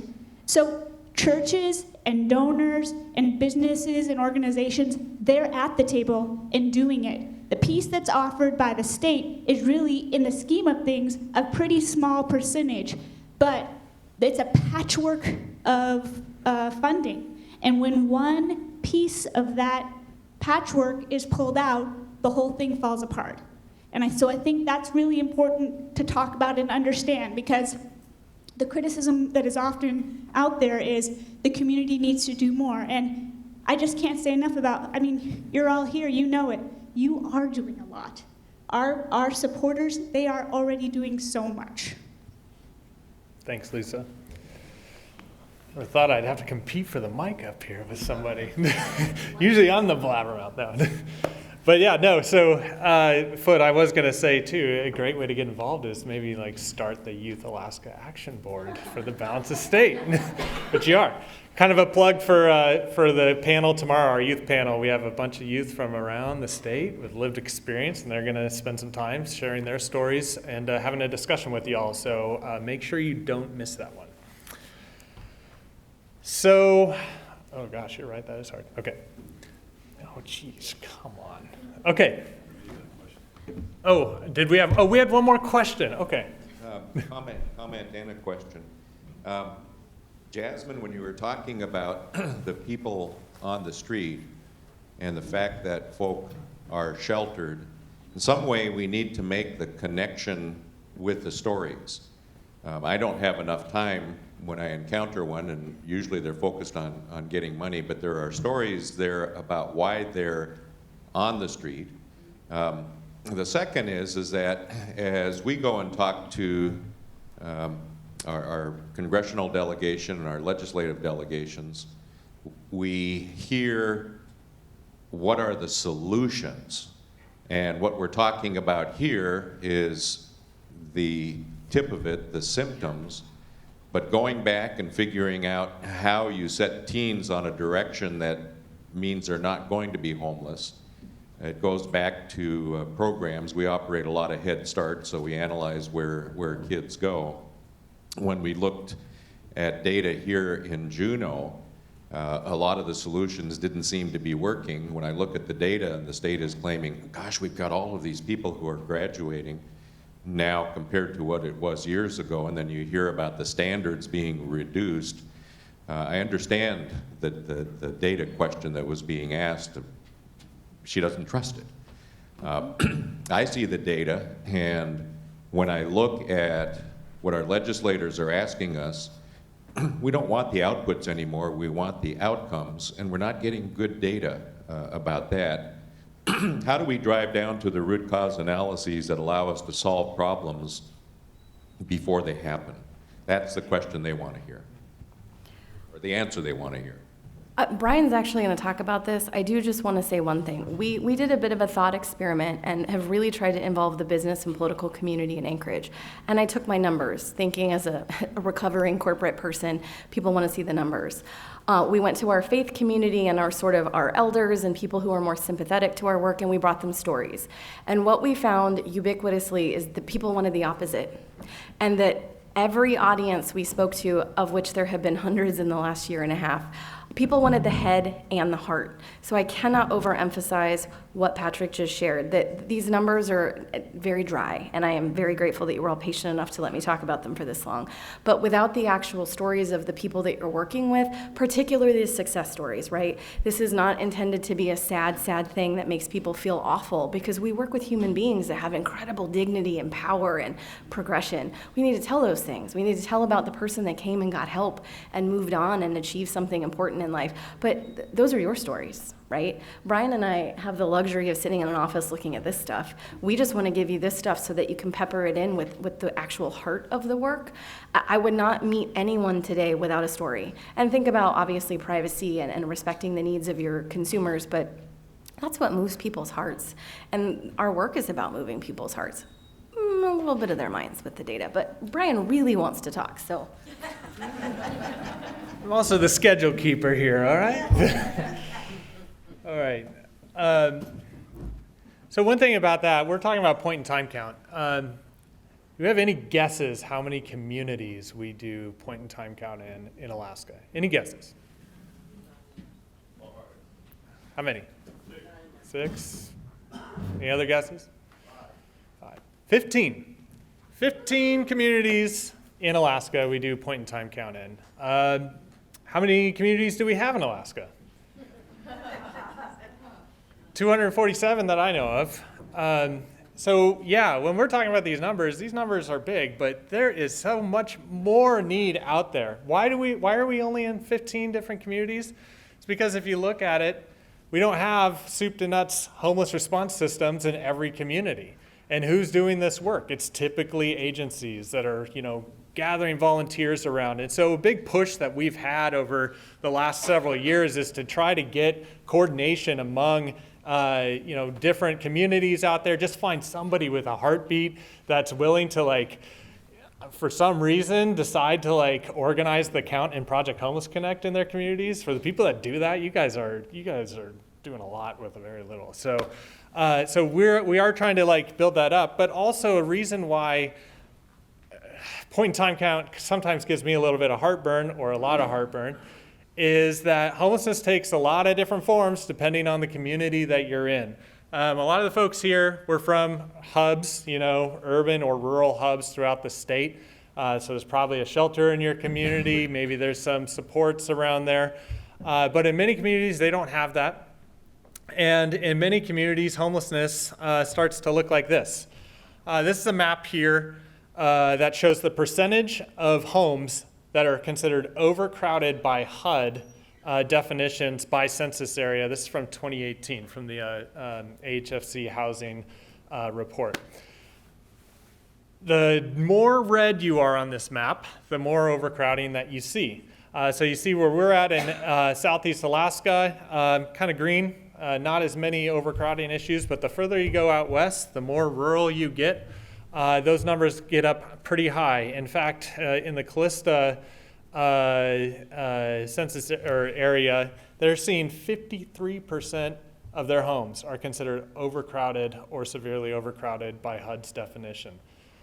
To me, this to scale is a top 3, if not a top 1, housing crisis in this country. When I started this job, I moved up to Alaska from Washington State about 5 years ago. And I started this job about a year and a half after I moved here. And Scott, being here in Juneau, I was like, well, okay, well, this is great. I'm the first executive director of the Alaska Coalition. What do I do? How do I start? And he was like, well, you go see. You go find out what's happening in these communities. And so I went to Anchorage, I went to Fairbanks, went down to Kenai, and then somebody named Sue Steinacker from Nome, she just kept calling me and kept calling me and kept calling me. I was like, all right, Sue, I'll go out. So I fly out to Nome, and she's like, no, we're going to Savunga Island on St. Lawrence Island. Right there. I was like, is that even a part of this state? I don't even know. So we go to Savunga, we meet Delbert Pengawi, who at the time was the tribal president for Savunga, and they took me through several homes in Savunga. There's 108 houses, I believe. Basically every single one is severely overcrowded. And what I saw was I didn't see a single window intact. I saw entire rows tipping because of permafrost melt. Inadequate insulation, and what's the most glaringly obvious is you're walking into 700 square foot homes and there's 16 people living in each one of them. One of them I walked in had 24 people living in them. So little space and so many people that were sleeping in shifts. It's affecting the sleep schedules of children, which affects their school attendance. It has negative health effects. Actually, when we flew back from Savunga, we were with somebody who was coughing up black smoke from a backed up heating system that was shooting exhaust into the house. There were 6 children in that house. And when we talk about point in time count, none of those people are reflected in that. None. Because we have a definitional problem when it comes to homelessness, that in many of our communities, we have so little infrastructure and so much overcrowding, yet every year we're sending a 0 for that community to HUD, and they use those numbers in part to come up with how much money a community should have or qualifies for. And that's not right. So what are we doing about this? When I came back from that first trip, it just so happened the next week I had a call that was a Region 10 HUD call. And they basically give the COC directors about, you're supposed to have like 2 minutes to talk. I was fired up. I was on my phone in my office by myself on the speakerphone. What are you guys doing? You don't know anything about what's happening up here in rural Alaska. What I saw, it's shameful to consider, to be proud of this as a country. It does not look like America there. These are American citizens. These funds are for everyone, and they aren't getting anything. I might have slipped in an expletive, and I hung up after the end of the call. I thought they weren't going to invite me back on those calls anymore. But it just so happens they called me back the next day and said, show us, bring us up there. And so I was like, well, really? Okay. All right, so let's go. So the United States Interagency Council on Homelessness director, Lindsay Knott, flew all the way from DC. The Region 10 HUD director, Jeffrey McMorris, flew up from Seattle. And another USICH staffer flew up. We all went to Savunga. Similar experience. We had about 5 homes scheduled for them to visit. We went into 2, and they said they can't go to anymore. It was too much. They just were shut down. Could not believe. They said, I've been to the streets of Skid Row and walked through those homes, and that is nothing compared to this. And the fact that this is not defined as homelessness in our country is a joke. It is. And that something needs to be done. So they end up inviting Chris Collerock and I to Washington, D.C. the next year to present all this stuff to 19 federal departments simultaneously at a USICH meeting. From then, Senator Murkowski is getting word, because every time we go to D.C., we start blowing her up. She's chair of a special Senate committee on tribal housing issues. They held a meeting in Savunga. We had a HUD subcommittee focusing on the unique challenges of tribal housing, where 11 different tribes from around the country flew up to Anchorage last May to have these discussions. And there's a lot of work, and right now there's a bill on the Senate floor that's co-sponsored by Murkowski and Senator Feinstein, which would allow tribally designated regional housing authorities to access certain HUD funding that they have not traditionally been an eligible applicant for. So there's a lot of movement, and the reason why I go through this is I want you to kind of understand that when we're talking about all of this data stuff and these points, we're only talking about half of the story. We have this challenge where we have to talk about setting up 2 systems. One is like the traditional homeless response system for communities that are connected by transportation, for the most part, where there's actual shelters and whatnot. But then we have to also set up this whole other system that's for the Savungas of the world, the Hooper Bay, just all this. It is so unique that I don't want us to ever lose sight of that. And it's a problem that's bigger than the state housing. That the state can do. This is definitely a national crisis level. But I just wanted to take some time and kind of talk about that to let you know what our coalition is trying to do about it. It's a long road. It really is a long road to, one, get people to even understand this that don't live in these areas, even in this state. But 2, to try to have those challenging conversations about, how do we address this? Yes, John. Mention something as well, and one of the things, thank you. One of the things that we've learned through living in this area and dealing with these people, a lot of people that aren't educated about homelessness think that these people are all trying to get to Anchorage, that they're trying to get to where the services are. But from our experience and from our intakes and interviews with these people, 99% of them want to be housed in place. They don't want to go to Anchorage. They want to stay in Bethel. They want to stay in Savunga. They want to be in their village, and they want to be in their community.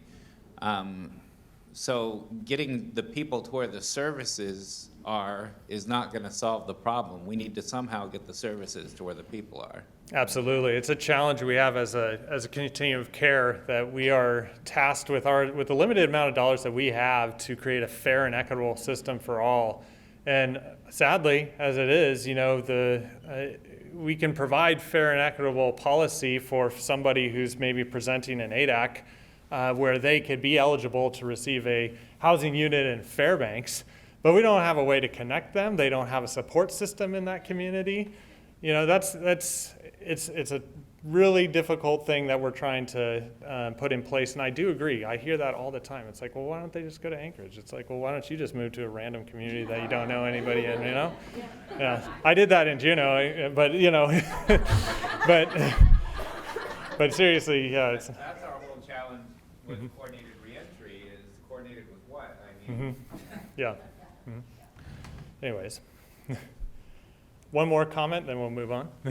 Yes, but. Just one of the, I don't know if it does work. Okay, one of the layers, like I just talked to someone from St. Paul and someone from Barrow, and people don't even identify a community as struggling with homelessness. They just say, oh, we don't even have homelessness. We just have overcrowding in the homes, but that doesn't come up even in the beginning of the conversation. I have to push because I'm starting to realize, and I really liked that graphic, but I have to bring up okay, at some point does someone maybe leave because they need resources? So it's interesting because it's not even qualifying or being seen as homeless even in their own communities. They're like, no, we take everyone in. And then we have almost the opposite here, where people, or maybe in Anchorage, where people are like, I don't want to take in a stranger, and they are sleeping on the streets. So I found that really interesting, that conceptually people aren't even qualifying their own communities as struggling with homelessness because they take them in and then struggle with not having the resources and overcrowding. One more comment, real quick. I forgot to introduce myself, Brian. I'm Patrick Anderson, the CEO for Rural Cap. We're in these villages. We're in 60 of them. But we heavily subsidize our supportive housing in Anchorage. 600,000 come out of our federal dollars that are earmarked for working with the poverty population. And whenever we look at it, we feel the overwhelming nature that you do, but getting the data and information means that we need to be out there. When you were commenting about the crowded housing, we encounter a number of issues. One is that we have to build to certain standards. Two, when we build to those standards or we participate, for example, Coastal Villages built 2 kind of test homes, and the price point for getting into the 1-bedroom was about $600 with significant subsidies. Price point for the 2-bedroom was $900, but neither are hooked to water or sewer. And when we looked at the potential of putting small units in a community, we felt like that small unit would have to absorb a lot of people, because the family units would say, okay, so you have 500 square feet over there, we have 1,200 here, we have 15 people in one, so let's get 6 people in the next, and then you're starting to overstress the heating system, you're starting to overstress the water and sewer system. How do we get data on that? And to present that complete picture, you've testified, Chris has testified, how do we get the data into the hands of the folk who need it? And again, once we've got that data, the solutions. We're dealing with trying to rehab a facility that was built to big standards right now, and it's becoming very expensive for us. That's for a domestic violence shelter in Hooper Bay. Lots of questions like that. I'm pretty sure you can't answer them right now, but something that we need to be looking at. Yeah, the housing is overcrowded. What are the water and sewer situations? The story you tell about the coughing up black stuff, yeah. We hear quite a bit. We do weatherization, and that's a big concern for our communities. But. Yeah, and I think a good thing, and I'll kind of earmark this for tomorrow, Chris is going to give a talk, I think at 9 o'clock, about these specific issues. But, just the need for cross-system partnerships and getting out of our silos, when we're talking about homelessness, it's connected to all of these things. People who are putting the utilities in, transportation, shipping costs. That's why I really like the United States Interagency Council on Homelessness model. There's people from all the different systems, and they're there to try to become more efficient on it. But I don't have the answer, but it's something that we absolutely need to do and put together in one place. Anyways, we got to move through. We got to move on. So we'll do more questions later. This is just another way to kind of show that map. It's showing the percentage of homes by Alaska Native Claims Settlement Act regions. Top is the most crowded, bottom's the least. And actually the bottom one, if you can see, is the United States average. So every single ANCSA region is more overcrowded than the national average.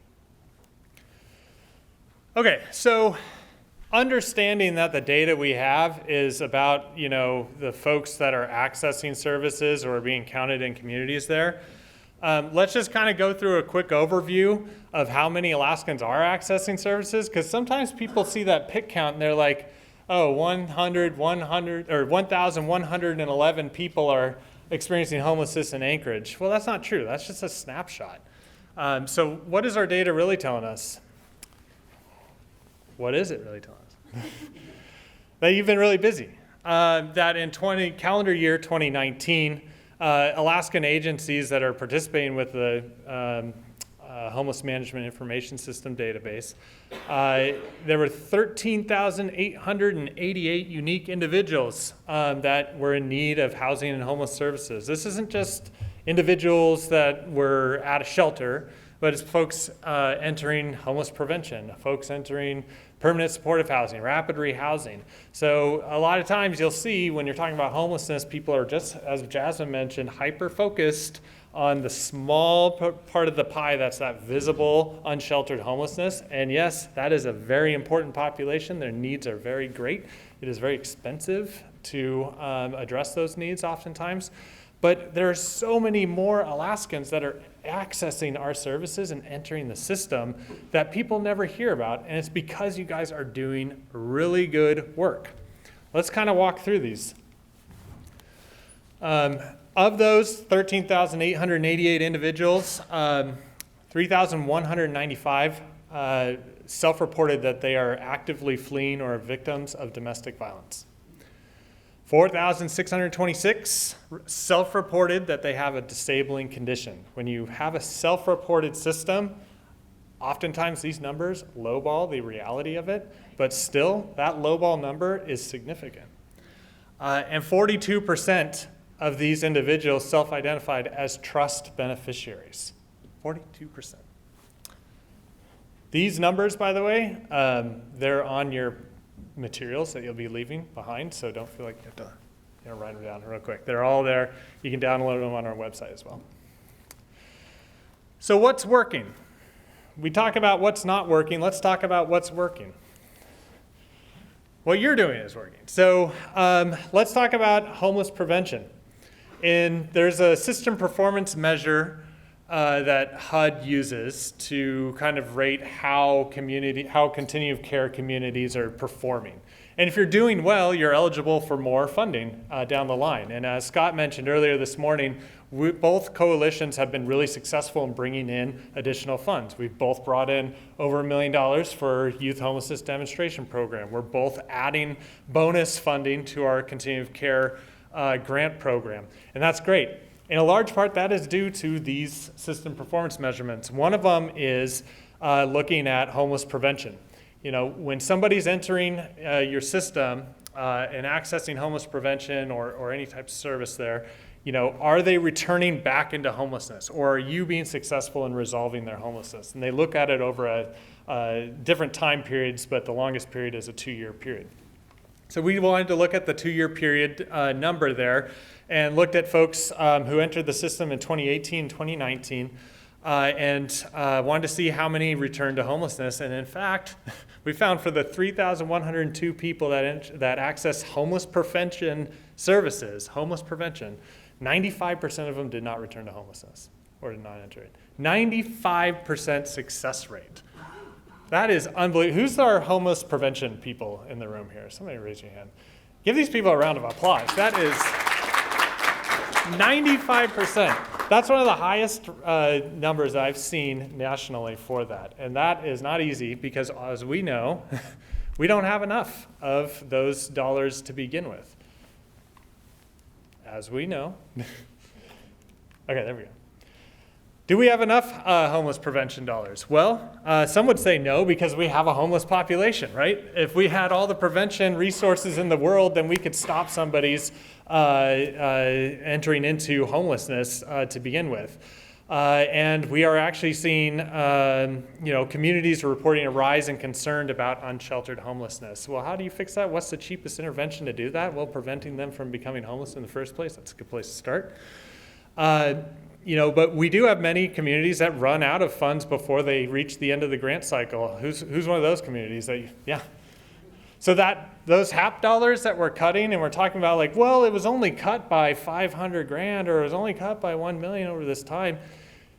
That we're running out of that to begin with. And so, I mean, one of the saddest things that I was on the call with Leslie a few months ago when we were in the middle of this crisis and we didn't know if we were going to get funding back in HAP.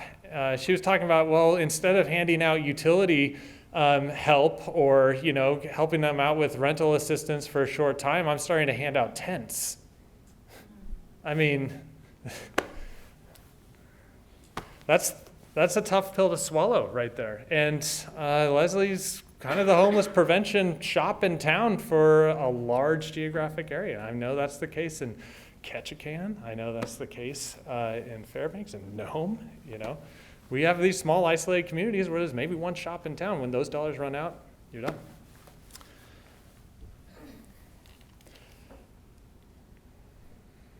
What else is working? Housing First is working in this state. Housing First is working amazingly in this state. For those who don't know what Housing First is, it's a philosophy in the housing world where your goal is to eliminate barriers to housing. So traditional, everybody kind of thinks of homelessness service response as, okay, I'm going to get homeless, so then I'm going to go to a homeless shelter where I'll start to address my medical, behavioral, and mental health needs, because that's a great environment for it. And then I might become a good candidate for transitional housing. Okay, cool. I got into a transitional housing because I solved all those other issues. And then I could work on my income, and I could work on my landlord relationships and this transitional housing. And then I'm going to get into permanent housing and self-resolve. It's going to be beautiful and seamless.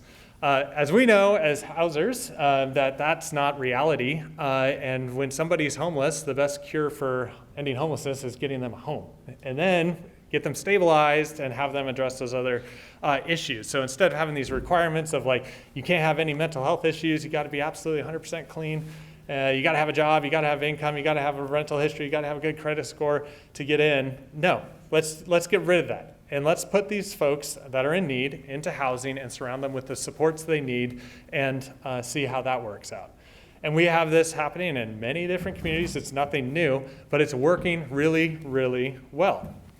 One of the forms of Housing First is rapid rehousing.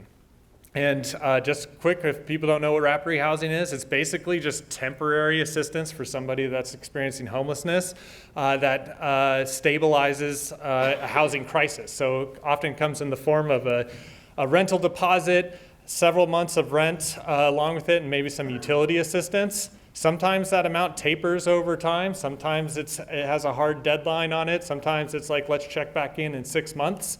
But the goal is to stabilize somebody's housing crisis so they can free up the resources and their time to not worry about where they're going to stay that night and start to approach their other supportive service needs. And it might be an temporary income problem that they're having, get addressing on that. So how is rapid rehousing working in Alaska? Well, in 2019, 793 individuals accessed rapid rehousing resources. 287 are still in the program, which is good. 340 exited to an owned or rental housing option. So when those sports tapered off, they stayed in housing or they afforded housing or they moved somewhere else. But over 92% had a client success rate, which means they did not exit into a homeless living situation, which is pretty amazing. if you think about it, 92%. Mike Sanders is going to talk about Fairbanks rapid rehousing that they've been working on over the last couple of years that has been absolutely incredible. Not just housing folks that are like low needs, that maybe just have like maybe one touch point to self-resolve, but actually challenging themselves to say, actually, you know what, we can house someone in a rapid rehousing unit that has high needs that maybe might normally be a permanent supportive housing client, and we're just going to rally as a community and put the supports around that person and make sure they succeed. So definitely pay attention to that. Yes, Rhonda. Are able to have rapid rehousing programs, because it's key to having stock. Yeah. There's always housing stock available, so rural communities where there is no available stock, you can't even have a program like that. Absolutely. Do we know how many programs across the state? Yeah, we can provide a list of active programs right now, but yeah, that is a huge challenge. And this actually comes up also in some of the more like urban, really expensive communities down the lower 48. They're like, oh, that's great. I have these rapid rehousing dollars, but I can't rent anything because everything's way too expensive and more than our budget. But that is a challenge and something that needs to be addressed. But, you know,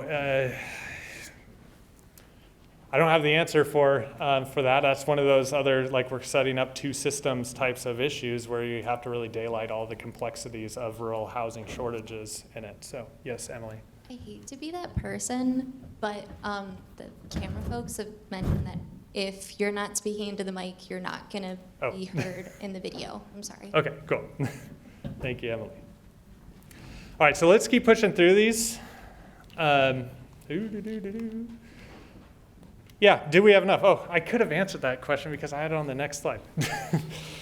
So this is a map of how many rapid rehousing beds there are per capita by census area. This map is 1 year old. You've seen me do this map before.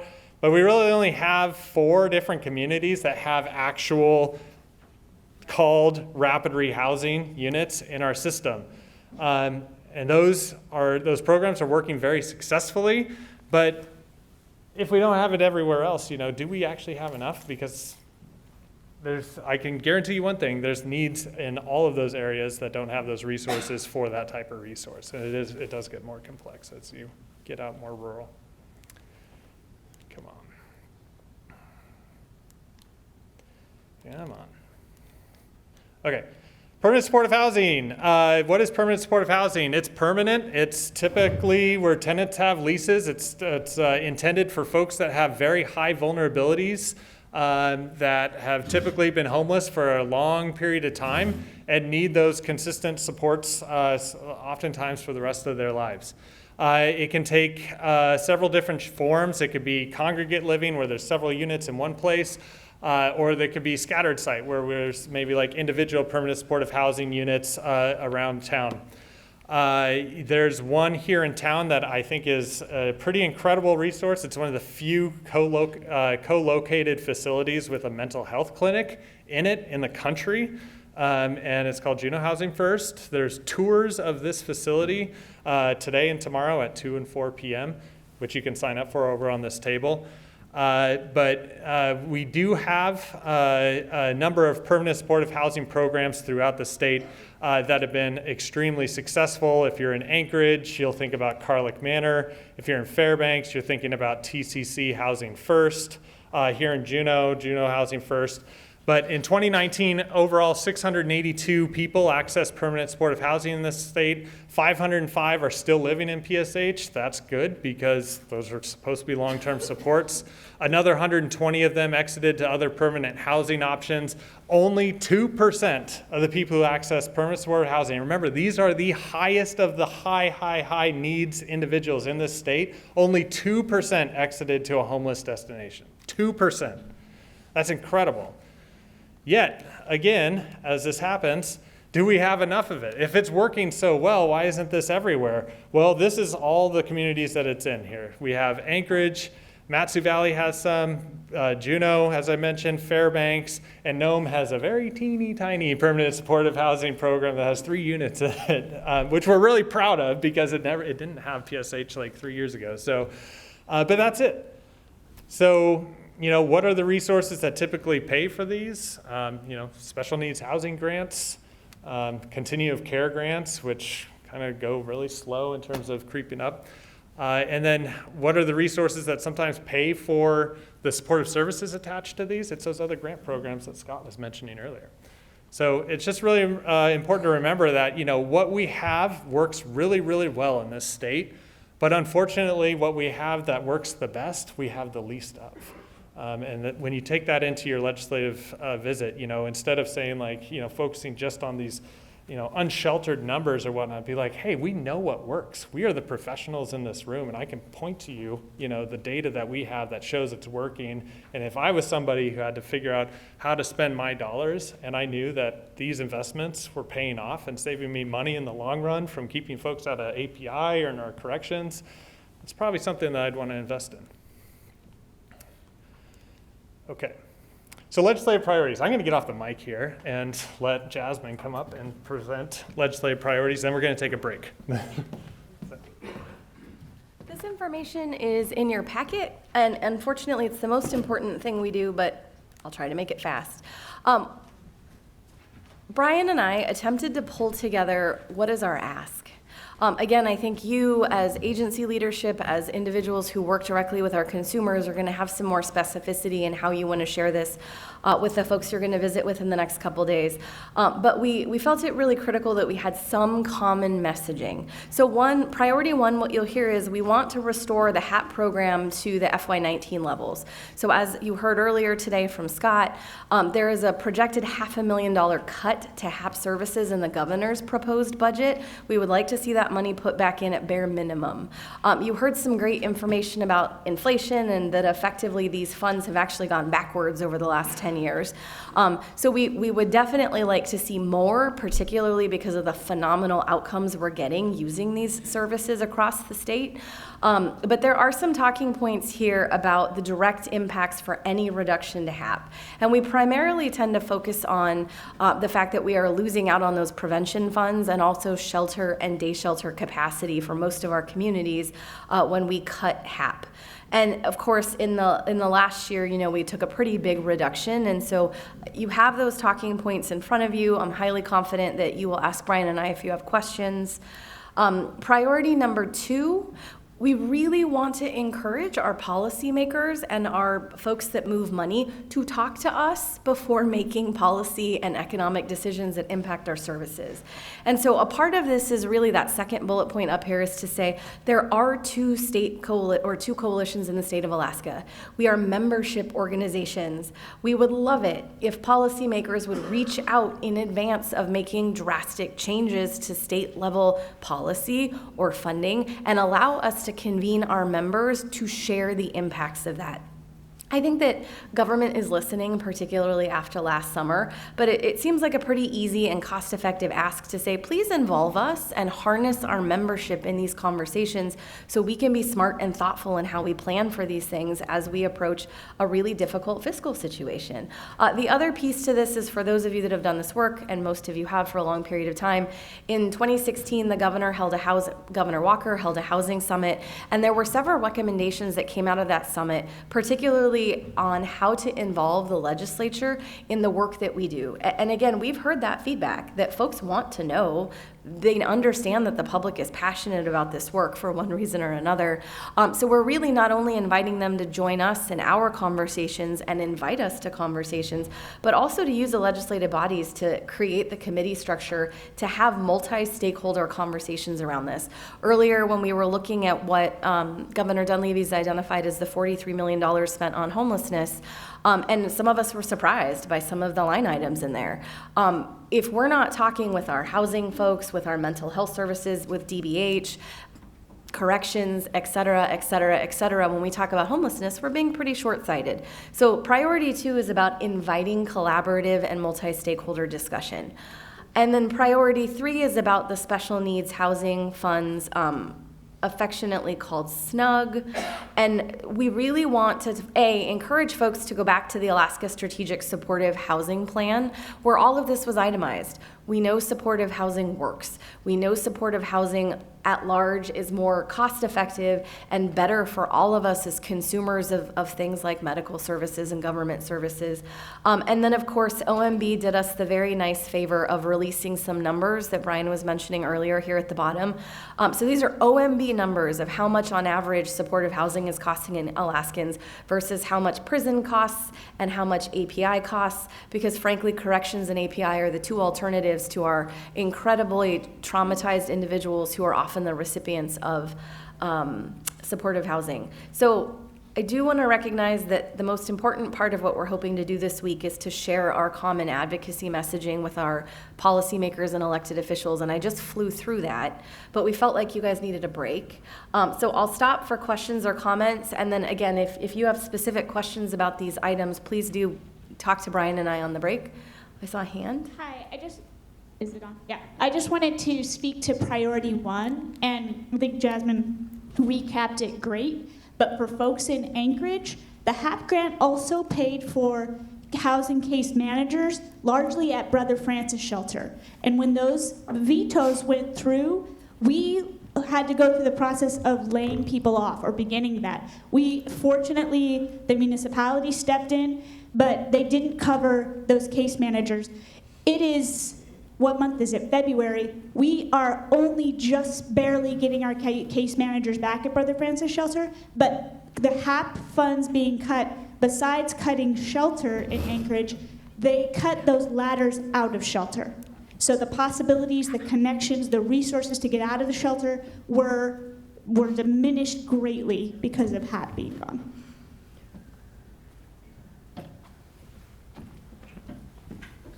One quick one from Denise, and then we're going to take a 10-minute break. I would suggest putting on,